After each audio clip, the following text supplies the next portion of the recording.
আসসালামু আলাইকুম love viewers, welcome back to my channel Marina's cooking show. আশা করছি সবাই সুস্থ আছেন। আজকে আপনাদেরকে খুবই চটজলদি একটি মাছের রেসিপি তৈরি করে দেখাবো, সেটি হলো পাবদা মাছ ভুনা। পাবদা মাছ খেতে পছন্দ করে না এমন মানুষ খুবই কম পাওয়া যাবে, তাই আজকে আপনাদের জন্য এই রেসিপিটি আমি নিয়ে এসেছি। তাহলে চলুন দেরি না করে ফুল রেসিপিটি দেখে আসা যাক। পাবদা মাছের ভুনা তৈরি করার জন্য প্রথমেই চুলায় একটা পাত্রে দিয়ে দিব 2 টেবিল চামচ পরিমাণ তেল। তেল গরম হয়ে আসলে দিয়ে দিব হাফ কাপ পরিমাণ পেঁয়াজ কুচি। পেঁয়াজটা এখন ভেজে নরম করে নিতে হবে। পেঁয়াজ ভাজা হয়ে নরম হয়ে আসলে দিয়ে দিব মুখ চিরে রাখা 4-5টার মতো কাঁচামরিচ। কাঁচামরিচ দিয়ে ভালোভাবে নেড়ে এরপরে দিয়ে দিব হাফ চা চামচ পরিমাণ হলুদ গুঁড়া, দিয়ে দিব 1 চা চামচ পরিমাণ মরিচ গুঁড়া, দিয়ে দিব হাফ চা চামচ পরিমাণ রসুন বাটা। এখন মশলাগুলোকে ভালোভাবে মিশিয়ে নিয়ে দিয়ে দিব হাফ কাপ পরিমাণ পানি মশলাটাকে কষিয়ে নেওয়ার জন্য। পানি দিয়ে ভালোভাবে নেড়ে ওয়েট করতে হবে যতক্ষণ পর্যন্ত না মশলা থেকে সম্পূর্ণ তেল ভেসে উঠছে।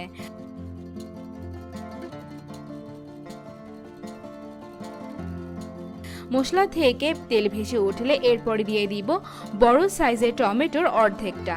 এরপরে দিয়ে দিব হাফ চা চামচ পরিমাণ জিরার গুঁড়া, এরপরে দিয়ে দিব স্বাদমতো লবণ। এখন ভালোভাবে সবগুলো মশলা আবার কষিয়ে নিতে হবে এবং এরপর পানি দিয়ে দিতে হবে আবার মশলাটাকে ভালোভাবে কষিয়ে নেওয়ার জন্য। পানি দিয়ে অপেক্ষা করতে হবে যতক্ষণ পর্যন্ত না মশলাটা ভালোভাবে কষে তেল ভেসে উঠছে। মশলা ভালোভাবে কষে তেল ভেসে উঠলে ধীরে ধীরে সবগুলো পাবদা মাছ এতে ছেড়ে দিতে হবে। আমি এখানে আগে থেকে 5টা পাবদা মাছ ভালোভাবে ধুয়ে পরিষ্কার করে রেখেছিলাম। পাবদা মাছগুলো দিয়ে ঢেকে দিতে হবে যতক্ষণ পর্যন্ত না পাবদা মাছগুলোর একদিক ভালোভাবে হয়ে আসছে। মাছগুলো একদিক ভালোভাবে হয়ে আসলে উল্টিয়ে অপর পিঠ দিতে হবে এবং ঢাকনা দিয়ে দিতে হবে যতক্ষণ পর্যন্ত না পাবদা মাছ ভুনা সম্পূর্ণভাবে হয়ে আসছে।